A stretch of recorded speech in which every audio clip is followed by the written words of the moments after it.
కలలే నా ముందు కుదురుగా కూర్చుంటే పుత్తడి బొమ్మగా నిన్ను దిద్ది దిష్టే తీయనా పిల్లాడల్లి అల్లరిగా పరుగులు తీస్తుంటే కళ్ళను మూసి నలుగెట్టి లాలలు పోయనా నువ్వు నడిచి అలసిపోతుంటే అరచేతుల నిన్ను మోసేను నువ్వు కథలు చెప్పమని అంటే మన కథనే వినిపిస్తాను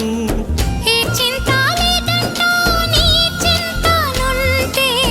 ఏ భాగ్యం కావాలి నాకింతకంటే ఈ దొరసాని నాలివేణి ఇక లోకంలో ఏదైనా పోతే పోనీ ఏం చేసావు నా ప్రాణం